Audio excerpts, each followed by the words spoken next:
Welcome to the New Books Network. New Books in Southeast Asian Studies is sponsored by the ANU Southeast Asia Institute, the Griffith Asia Institute, the New York Southeast Asia Network, the Nordic Institute of Asian Studies, and the Sydney Southeast Asia Centre.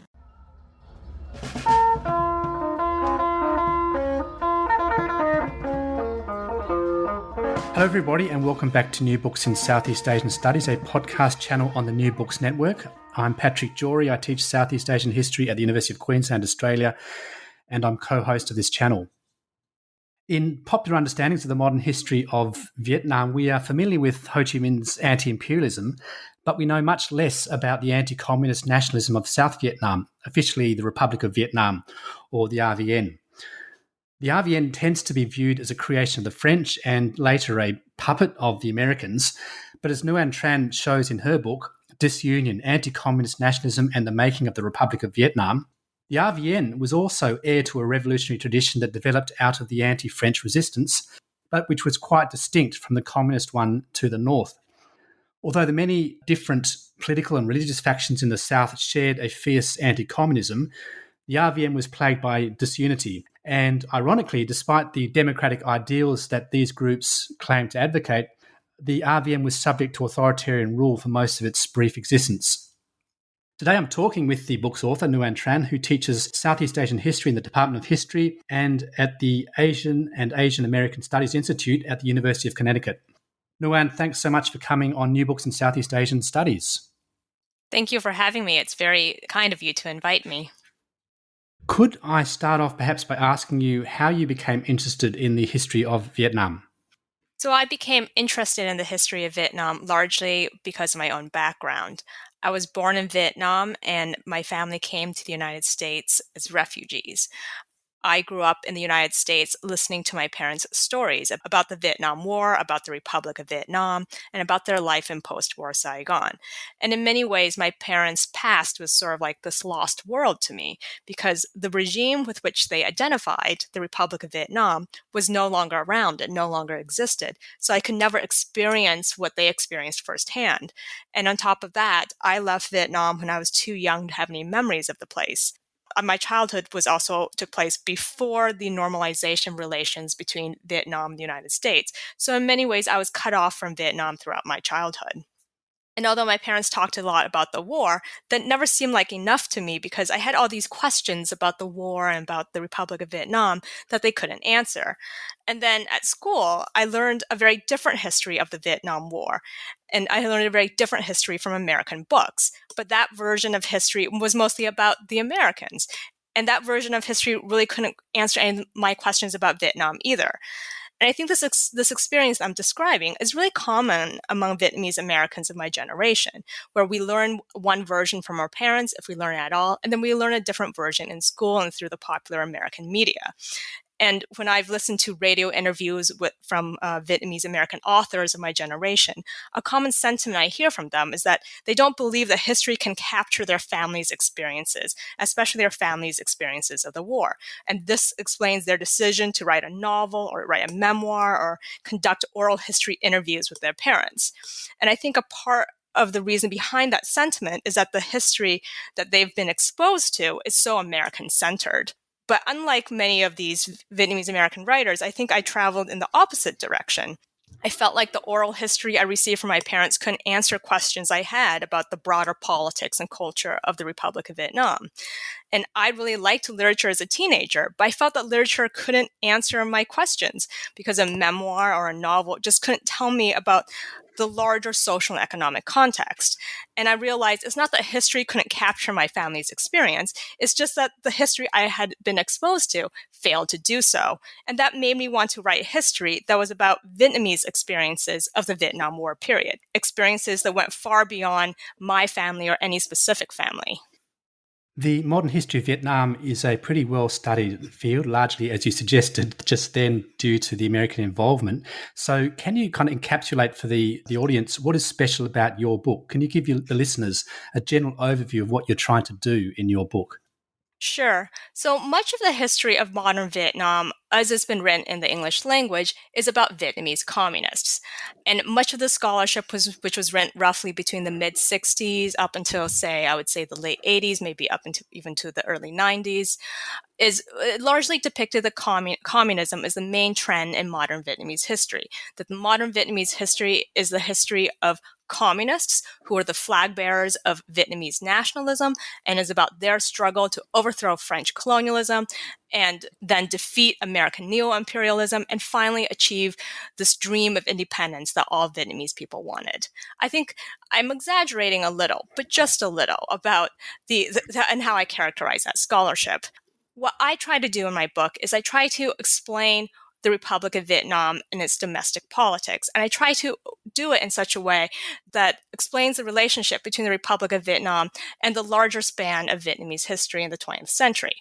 I argue that the struggle against French colonialism was not just a communist phenomenon, that actually, and its origins, was less communist and more republican. That is, it adopted the French republicanism from the French colonial period. It believed in ideas like democracy and civil liberties. However, some of the members of this early revolutionary movement became dissatisfied with republicanism because they realized that the French were not going to implement the republicanism in Vietnam, despite championing republicanism back in France. Some of these revolutionaries abandoned republicanism to choose communism. But other revolutionaries rejected communism because they still believed in this dream of a republic that wasn't based on class, but that was based on all ethnic Vietnamese. These groups, I call this group anti-communist nationalists. They remain true to this vision of republicanism and nationalism, and they reject communism. And they are the people, their ideas, and many of these specific individuals are the ones who go on to dominate the politics in the Republic of Vietnam. The book is really rich in detail, especially about the various political and religious factions in South Vietnam and this huge cast of characters that you discuss who were influential on the political scene of South Vietnam at the time. Can you tell us about the source material that you used to construct this fascinating study? Sure. So some of the source materials that I use are the type of sources that historians who have written on the Republic of Vietnam before me have used. So most books on the Ngo Dinh Diem period, the period of the Republic of Vietnam that was under the rule of Ngo Dinh Diem, its first leader, most books on that period published since the 2000s have used both American archives and Vietnamese archival sources. They've also used both American and Vietnamese published sources. And this was a great move. For a long time, most books about Vietnam did not actually use Vietnamese sources. However, one of the problems, I think, with this scholarship is that it was focused, or I should say, the focus of the scholarship was on Ngo Dinh Diem's relationship with the United States. It was about international relations. So this dual focus meant that the amount of attention they devoted to Vietnam was going to be limited because they also wanted to write about the United States. I want to move the focus away from international relations to look more squarely at Vietnam. And because of that, I use probably fewer American archival sources than these authors, but instead I use a wider range and larger volume of Vietnamese language sources. So I use more Vietnamese archival sources from the same archives. I also use more historical newspapers, that is, newspapers that were published in the Republic of Vietnam in the 50s and 60s by various political parties and groups. This gives us a sense of the great diversity of political views that existed in the Republic of Vietnam. I also use many Vietnamese language memoirs by former politicians and activists, including some that have not been used by scholars before. And I also use what I call informal archives. I'm not really sure what to call them. So there are a number of Vietnamese religious organizations and political parties located outside of Vietnam that have published their own accounts of their histories and put up the documents that are important to their histories online. And I make use of those collections. And those collections are really important because many of those sources are not available in the Vietnamese archives themselves. Early in the book, you summarise the main strands of Western scholarship on Vietnam since the end of French colonial rule in the 1950s, and you situate your own book within a body of scholarship about Vietnam that has emerged quite recently, which you call the Fifth Wave. Can you describe the various strands of scholarship and especially the Fifth Wave for us? Sure. So I kind of I start out with describing the first wave of the scholarship, and I hope I'm getting this right. It's been a while since since I wrote the introduction to the book, but the first wave was mostly written by Western scholars, Western journalists, and people who were not trained scholars, but maybe they were aid workers who went to Vietnam in the 50s and early 60s because they wanted to understand this regime that the United States decided to back. The scholarship is really useful because these people had firsthand experience with the Republic of Vietnam under the Ngo Dinh Diem period. However, most of the people writing this were Westerners who didn't know Vietnamese, and so they couldn't always make sense of Vietnamese politics. They couldn't read local newspapers. They couldn't understand political speeches in the local language. The next wave to come along was conducted by people who were scholars who were trained in the Vietnamese language. These were the Vietnam scholars, but most of them were interested more in the communists than the anti-communist Republic of Vietnam. So that wave really didn't produce as much serious, useful scholarship about the Republic of Vietnam. I think compounding the problem is another school of scholarship I called the American diplomatic historians. That American diplomatic historians are largely interested in the history of foreign relations, and for a long time, American diplomatic historians did not learn Vietnamese even when they wrote about the Vietnam War. So the way they wrote about the Republic of Vietnam was largely as an appendage or as an extension of what was going on in the United States. A lot of this changed in the early 2000s with what's known as the New Vietnam War Scholarship. I describe this as sort of the fourth wave. This was scholarship, I think I mentioned this earlier, by people who were mostly American diplomatic historians who did learn Vietnamese and who were able to go back to Vietnam to do research because of the normalization of relations between the United States and Vietnam. And so their research is distinct by its multi-archival nature, using both American and Vietnamese archives. I think of my work as belonging to this emerging fifth wave, where we often do take that multi-archival approach, but our work centers more squarely on Vietnam and uses more Vietnamese sources and often brings out greater diversity within Vietnam because we use a greater number of sources, of Vietnamese sources. One of the things that's striking about the book is that the French and the Americans are hardly visible in your history of South Vietnam. Your focus is more on the various political factions and the religious organizations. Of course, you don't obviously ignore the reality of French and American power, but the way you approach the subject makes it harder to argue that anti-communism was an ideology forced on South Vietnamese by the Americans, or that the South Vietnamese government was a puppet of the Americans. Was that your intention when you were writing the book? I think, when I wrote the book, I did really want to put Vietnamese actors at the center. As far as the anti-communism, my dissertation project, which I walked away from and is not the basis for the book, in my dissertation, I try to talk about anti-communism, and what I found in my research on the dissertation is that Vietnamese anti-communism does not come from the West, but it grows out of this experience within Vietnam in the clash between communists and anti-communist nationalists. So there were groups who described their antipathy or their hatred of communism, not in terms of the Cold War, but what the communists did to their political leader or what they did to their religious leader. So in that sense, I think that I did want to show the origins of anti-communist nationalism. That is, I wanted to show why these anti-communist nationalists hated communism. And in the process of trying to answer that question, I found that it was largely because of events that took place in Vietnam. It's not because of events that took place in the Soviet Union or the United States. I think that answers your question, I hope. Yeah. One of the things your book absolutely does do is provide a kind of a genealogy of anti-communism in Vietnam. Once you move away from the framework that it's this Cold War sort of imposition on Vietnam, we see the history. Can you explain, when did anti-communism sort of begin in Vietnam and how it evolved? I think the scholarship on the colonial period, which I do not do original language research on, I don't do primary source research on the colonial period. The scholarship in the colonial period suggests that anti-communism actually arrived in Vietnam prior to communism, that that there were French publications, often French language newspapers or French language or newspaper coverage of, say, the Russian Revolution. Most of it in French, but I believe some of it in Vietnamese too, was very anti-communist in its depiction of the Russian Revolution. So anti-communism in Vietnam is actually quite old in that sense. When I would start describing as anti-communist nationalism, I would pinpoint the 20s and 30s when the revolutionary movement, the anti-colonial revolutionary movement in Vietnam starts to split between those who decide to reject republicanism in favor of communism and those who become very anti-communist and remain republican. And there's a number of reasons for that split.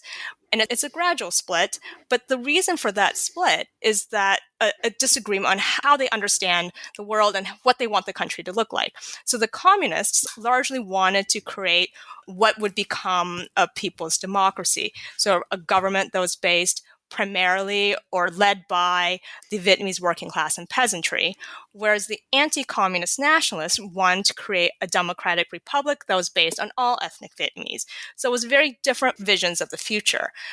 The moment where I would say this gradual division becomes an irrevocable schism was in about 1945 to about 1953, I would say that time period. It's because there were violent clashes between communists and anti-communists. And after that clash, it no longer is really possible for these two groups to get along anymore, or these two strands of the revolutionary movement to really get along. One of the highlights of the book is the way you show the diversity of political thinking amongst the anti-communist nationalists in the South. It's really a book about ideas. Can you describe these different strands of political thinking, among the different anti-communist groups in the Republic of Vietnam at this time? Sure. So the way I see it is that in different ways, all of these groups inherit the republicanism of the revolutionary movement. So they continue to believe in the concept of democracy, but they define democracy in different ways. Now, part of it has to do with their ideological origins during the late colonial period. Part of it has to do with their opposition to communism and their experience with communism. So by the time that Vietnam was partitioned by the Geneva Agreement in 1954, many anti-communist nationalists who were in the southern zone decided that communism was so dangerous that they had to find a way to be a democracy without succumbing to communism, without making themselves vulnerable to communism. And so they both wanted democracy, but they also feared democracy because they wanted democracy because they thought it was more legitimate. They liked the idea of popular sovereignty, but they were afraid of democracy because they were afraid that an open political system would lend itself to communist subversion, and then they'd be overthrown by communism, right, by the communists. And so they took different positions on how democratic the government should be. Ngo Dinh Diem and his political faction were the most illiberal. They wanted the least amount of democracy, or what we would understand of democracy, although in their terms, they believed that in a different form of democracy. They believed in a democracy defined by personalism, this French Catholic philosophy, especially identified with Emmanuel Mounier. So Ngo Dinh Diem and his political faction believed that there's no final political form that they're aiming at. It's not a democratic republic. That's not the final political form that they want to create. That instead, democracy is this continuous struggle to enable people to fulfill their potentials. So any political form is just a temporary moment in an ongoing struggle. At the same time, Ngo Dinh Diem, some of Ngo Dinh Diem's advisors were also very authoritarian. And so they were a little more interested in holding on to power, I would argue, than really creating a personalist democracy.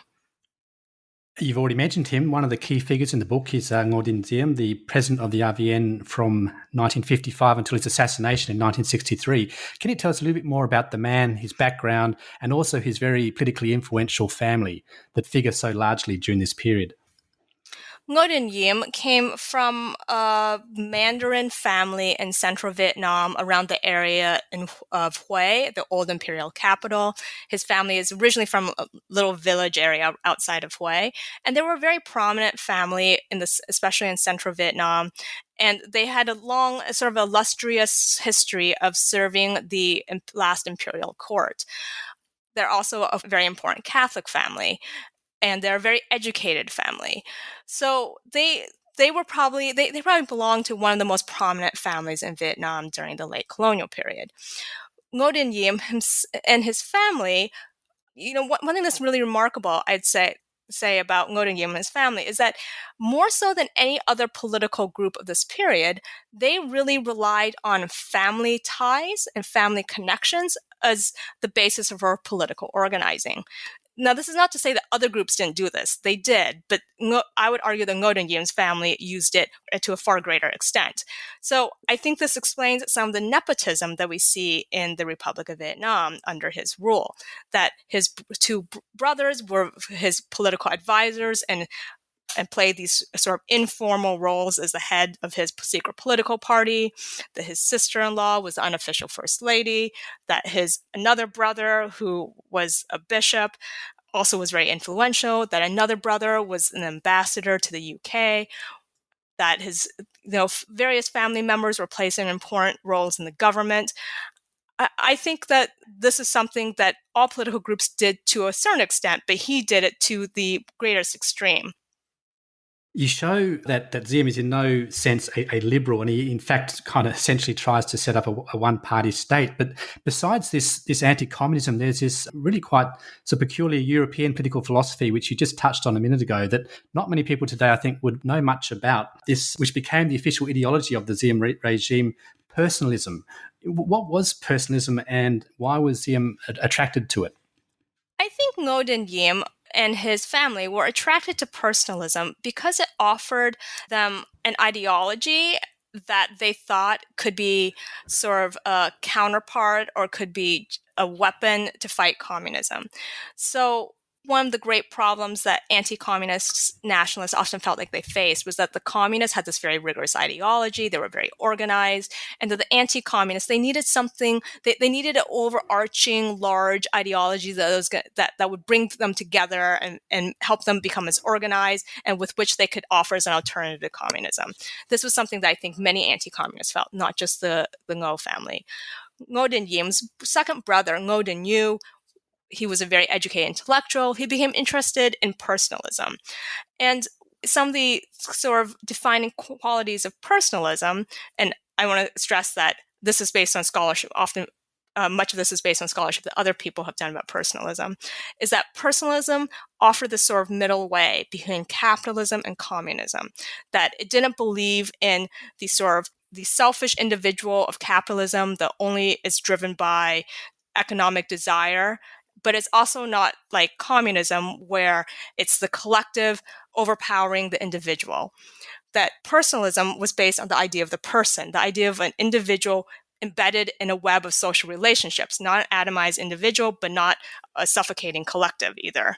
And they imagined that a personalist democracy was one in which sort of spiritually superior individuals more enlightened than other people would try to create a framework so that each person in the society could fulfill their potential and would be able to fulfill their obligations to each other and to become the most humane or most human that they could.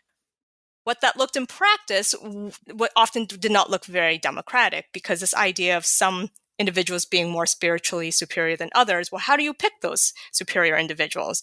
Well, the answer that Ngo Dinh Diem and his family seemed to come up with were rigged elections. So Diem is notoriously authoritarian, but then when you write about the various other anti-communist groups in the South, they're not particularly liberal either. Why was liberalism apparently so weak amongst the various anti-communist groups in the South? I think in many ways, anti-communist nationalism in the RVN was sort of contradictory. It both wanted democracy, but it was also feared democracy. It both promoted democracy in some ways, but also wanted to limit democracy. And I think that contradiction is actually something that comes from the late colonial period. So if you look at republicanism in French colonial Vietnam, what you find is there's a colonial government, French colonial government, that advocates for republicanism, but doesn't actually implement it in Vietnam. Most Vietnamese people who lived under French colonialism were not citizens, they were subjects. Very few people ever got to become French citizens, and only those people who became French citizens were allowed to vote, for example. Another aspect of republicanism under late colonial Vietnam that was very contradictory were Vietnamese advocates of republicanism, because many advocates of republicanism during the late French colonial period, they claimed they wanted republican reforms, but they were also nervous about giving everyone citizenship. Even many of these revolutionary parties who believed in democracy, they still sometimes argued that there needed to be a transition period during which the party would seize the government and rule through, rule as sort of maybe a military dominated government, and then there'd be a transition to democracy. So I think this contradiction between that you see in the politics of the Republic of Vietnam is something that characterized republicanism in Vietnam from the late colonial period through to the RVN. Another theme that you explore in the book is the tension between, which you've just mentioned, the aspiration for democracy in a liberal society, and at the same time the need for discipline and order in order to fight the communist threat to the RVN. Of course, in retrospect, it's easy to be critical of the authoritarianism of the Diem government and indeed the post-Diem military regimes. But if we play perhaps the devil's advocate for a moment, do you think it was possible to build a liberal democracy under the conditions that the RVN found itself in the 1950s and 1960s? I don't know that it would have been possible to do it right away, but that doesn't mean that it would have been impossible to do it gradually, eventually, slowly. I think what I would argue that despite how authoritarian Ngo Dinh Diem was, his government did play a major role in spreading democratic ideas, and often democratic ideas that looked a lot more like Western liberal democracy than personalism. For example, civics education textbooks for high school students in the Republic of Vietnam explained to students the difference between a parliamentary government and a presidential government, and it pulled examples from the United States and Europe to explain the differences between these political systems. I have to say, that was more than I learned about political systems when I was in high school in the United States.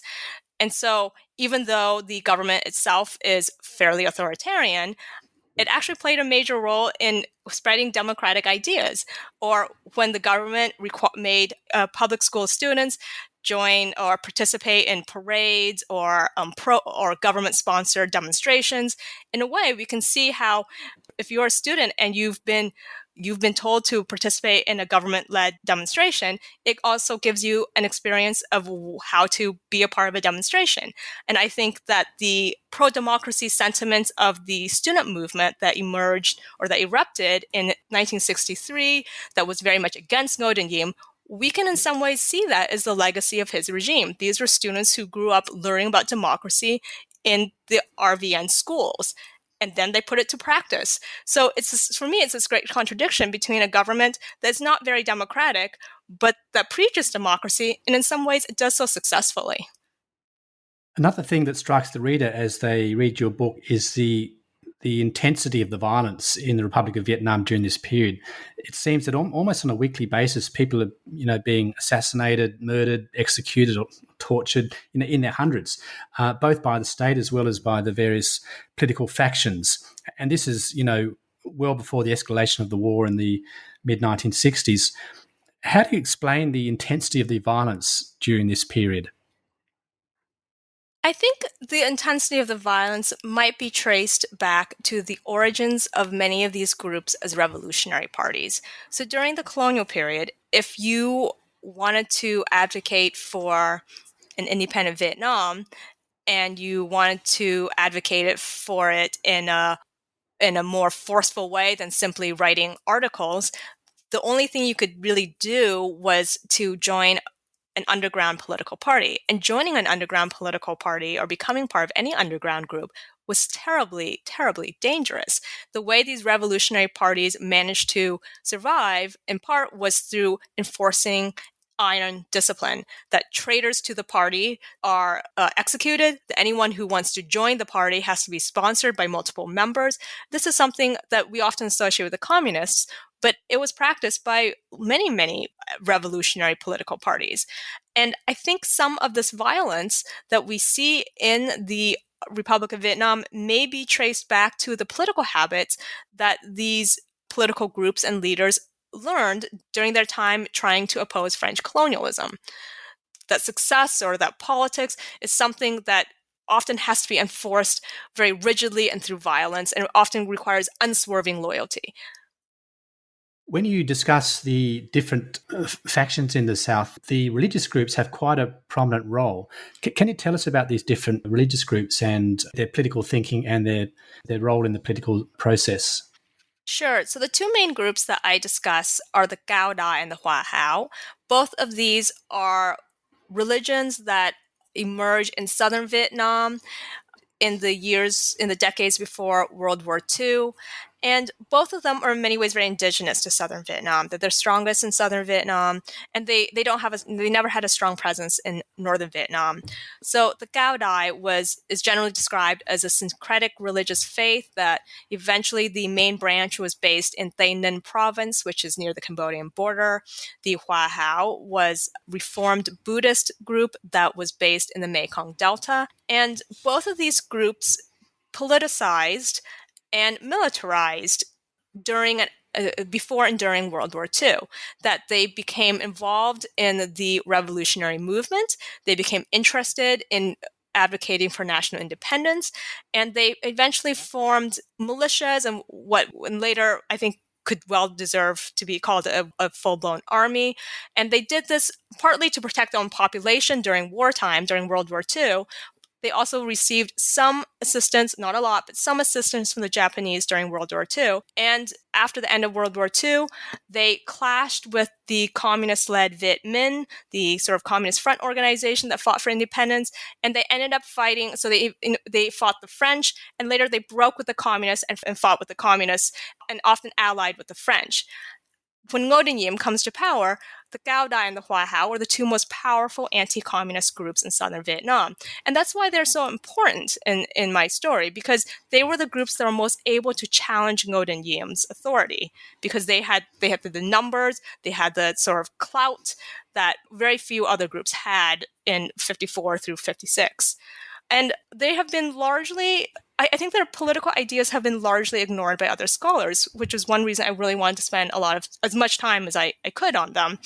Their documentary record on their political views is thinner than I'd like, but one thing that I found really interesting was that the Hua Hao political party, it was called the Social Democratic Party, other people might translate as the Democratic Socialist Party, they adapted the Western European social democracy to the stratified agrarian society of the Mekong Delta.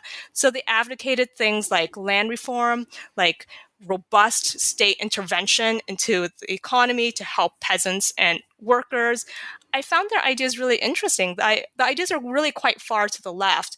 And I think people often think of anti-communists, certainly Vietnamese anti-communists, as sort of right-wing or fascist, but that couldn't be farther from the truth. The Hua Hao were very, very far to the left. Another religious group that you discuss in the book is the Catholics. And I guess there's a sort of a view of the Diem regime that it was kind of pro-Catholic, but you sort of push back against this view a bit. I do, and I've learned a lot about the Catholics based on the scholarship of my friend and colleague Jason Picard, who I spent grad school with. He's written this wonderful dissertation about Northern emigres who went south in 1954, Northern Vietnamese who went south in 1954. That population was predominantly Catholic. For a long time, scholars have argued that Ngo Dinh Diem's government was pro-Catholic, that Catholics were dominant, and that Catholics really benefited under his rule. And my friend Jason Picard's scholarship really argues against that. And I think he's right, because what I actually find is that it's not that Ngo Dinh Diem's government was good for all Catholics. Rather, it's that Ngo Dinh Diem's family was Catholic, and they were nepotistic, and their family and friends tended to be disproportionately Catholic, and therefore they doled out government jobs disproportionately to their family and friends who were also Catholic. But it was not the case that all Catholics benefited under his regime, or that even the average Catholic was especially invested in him remaining in power. I mean, I think if anything, most Catholics who lived in South Vietnam during this time probably cared a lot more about kitchen table issues like employment or housing than they cared about Ngo Dinh Diem remaining in power. And there's also there have been many claims that some Ngo Dinh Diem's policies that Westerners find very odd, like the policy banning dancing or the policy banning divorce. So that came out of that somehow came out of Vietnamese Catholics. And as far as I can tell, those policies came from Ngo Dinh Diem's own family and not from any other Catholic. If we could zoom out a little bit, towards the end of the book, you argue that your history of the RVN is a pushback against what you call the communist, I quote you here, the communist-centred and American-centred narratives of the RVN once favoured by researchers. Can you perhaps elaborate a little bit on what you mean here? Yeah, like I've sort of mentioned earlier, so much of the scholarship on modern Vietnam or the Vietnam War was really about the communists and about the United States. And if the Republic of Vietnam appeared at all, it only appeared insofar that it was important to those other big stories. And because of this lack of specific attention on the RVN, the way it appeared in scholarship was that it was an extension of American foreign policy, or it was a foil to the communists, who were the true nationalists. But I don't think you can make a serious argument on the Republic of Vietnam without using sources that are from the Republic of Vietnam and without making it the center of your inquiry. And much of this earlier scholarship was often based on communist sources or American sources, but not on Vietnamese language sources from the RVN. I can imagine that the subject of your book might be somewhat sensitive to the government of Vietnam, but could I ask if you have any plans to translate and publish the book in the Vietnamese language, which might open it up to a broader Vietnamese readership? I don't think I have any plans to translate it myself. I do translations from Vietnamese into English. I don't think translations from English into Vietnamese are my strong suit. However, one of the projects that I'm involved in is making available some of the primary sources that I used, primary sources mostly in Vietnamese, but also some in French and English. I'm getting them typed up and I'm going to make them available on the internet. I plan to make them available at the website of the U.S. Vietnam Center of the University of Oregon. So I'm currently doing that. And one of my goals in doing that was making these sources available to Vietnamese speakers. Many of my sources were Vietnamese language memoirs by Vietnamese living outside of Vietnam. And one of the things that really struck me when I was reading these memoirs is that many of them are arguing about history, they're recounting their historical experiences, but they don't have documents. Or sometimes they even mention documents and say, I lost this document, or else I would put it here. And I was lucky enough to be able to find some of these documents. And so one of my, a project I'm working on now is to make these documents available on the internet in part to serve the Vietnamese speaking community. Have you had any, I know the book has just come out, so this is maybe an unfair question, but have you had any feedback from Vietnamese scholars, perhaps, within Vietnam or in other parts of the world about the arguments that you make in the book? I haven't had any feedback from Vietnamese scholars or no scholars that are Vietnamese nationals. I've gotten feedback from scholars in who are diasporic Vietnamese living outside of Vietnam, people like me who are born in Vietnam or who have parents who are born in Vietnam and who are in academia. I've certainly gotten feedback from some of them, but not from any Vietnamese nationals. Not yet, I should say. Okay, so as I said, probably unfair because the book has just come out. Okay, look, before we conclude, we have a traditional question you probably know we ask all our interviewees, and perhaps you've already touched on this, but if you can perhaps elaborate a little bit more, what's your next project? So my next project is I would like to look at anti-communism a little bit more in terms of ideas. So this book is largely about republicanism and ideas about democracy.